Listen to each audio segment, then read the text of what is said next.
Wa'tasimu bihablillahi jami'an wa la tafarraqu. Berpegang teguhlah kalian kepada tali Allah. Jangan kalian berpecah belah. Wadhkuru ni'matallah alaikum. Ingatlah nikmat Allah atas kalian. Idh kuntum a'da'a. Ketika kalian dahulunya saling bermusuhan. Fa'allafa baina qulubikum. Lalu Allah satukan di antara hati kalian. Fa'asbahtum bi ni'matihi ikhwana. Maka dengan nikmatnya kalian menjadi bersaudara. Wa kuntum ala syafa jurufin. Ala syafa hufratin minan nar. Dan kalian dahulunya berada di tepi jurang api neraka. Fa'anqadhakum minha. Lalu Allah selamatkan kalian darinya. Manusia awalnya berada dalam kejahilan. Bahkan Anda ketika lahir tidak tahu apa-apa. Allah yang mengajarkan kepada Anda pengetahuan. Allah yang memberikan hidayah. Allah yang mengilhamkan kepada Anda agar bisa berjalan. Bisa berbicara. Kemudian juga memberikan hidayah kepada hati Anda. Untuk beriman kepada Allah dan Rasulnya Muhammad SAW. Pembicaraan kita malam hari ini. Tentang keteladanan salafus saleh. Generasi-generasi terdahulu. Bagaimana mereka mencintai Rasulullah SAW. Jika kita ingin tahu bagaimana sejatinya cinta kepada beliau, baca sejarah. Pelajari kehidupan orang-orang yang telah mendahului kita. Bahkan makhluk-makhluk di masa itu. Pohon, batu, gunung, hewan. Bagaimana mereka mencintai Rasulullah SAW. Agar kita tahu betapa kerdilnya diri kita. Kita belum menunaikan dengan sebenarnya hak Nabi kita yang mulia. Mencintainya. Melebihi diri kita. Melebihi harta benda. Anak, istri, dan keluarga kita.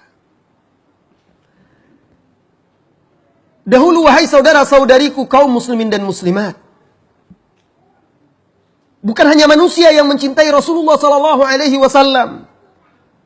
Pepohonan pun, gunung, batu-batu, hewan-hewan rindu dan mencintainya. Kita akan berikan contoh beberapa di antaranya. Sebelum kita berikan contoh cinta dari kalangan manusia kepada beliau. Yang pertama, pohon korma menangis karena rindu kepada Nabi Muhammad SAW. Anda saudaraku, kalau belum pernah meneteskan air mata karena rindu kepada Nabi Muhammad SAW, Anda belum merasakan indahnya cinta kepada beliau. Anda barangkali telah menangis karena rindu kepada anak Anda yang berpisah jauh.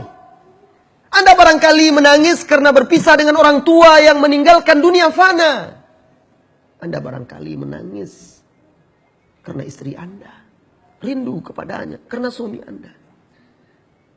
Atau orang-orang dekat Anda. Tanyakan diri kita.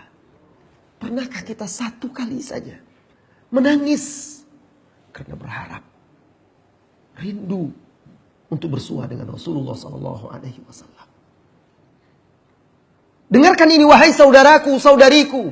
Dengarkan dengan hati sebelum mendengarkan dengan telinga. Jabir bin Abdullah radhiyallahu anhu menuturkan dalam hadis yang diriwayatkan oleh al-Imam al-Bukhari, "Kana al-masjidu masqufan ala juzu' min nakhlin."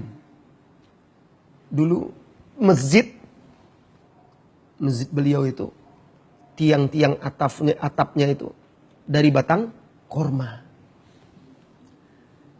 Fakana Nabi sallallahu alaihi wasallam idza khataba yaqumu ila jiz'in minha. Dan dulu awalnya Rasulullah sallallahu alaihi wasallam ketika khutbah berdiri dan memegang atau bersandar kepada salah satu batang korma yang menjadi tiang-tiang atap Masjid Nabawi itu. Salah satunya di bagian depan.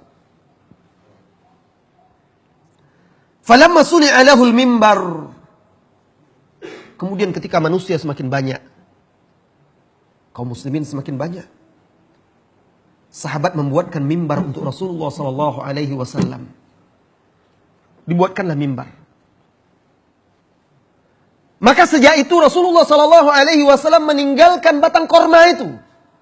Lalu beliau khutbah di atas mimbarnya, berdiri di tangga yang kedua, dan kalau duduk di tangga yang ketiganya. Ketika beliau Sallallahu Alaihi Wasallam meninggalkan batang korma tersebut, apa kata sahabat Jabir? Fasami'na lidzalikal jaz' sautan ka sautil isyar atau asyar. Maka kami mendengar suara pohon itu seperti anak kecil yang merintih, menangis. La ilaha illallah. Allah tunjukkan salah satu mukjizat Nabi Muhammad sallallahu alaihi wasallam di hadapan para sahabat.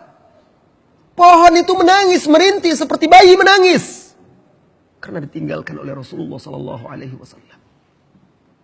Hatta ja'a an-nabiy sallallahu alaihi wasallam fawada'a yadahu 'alaiha fasakanat.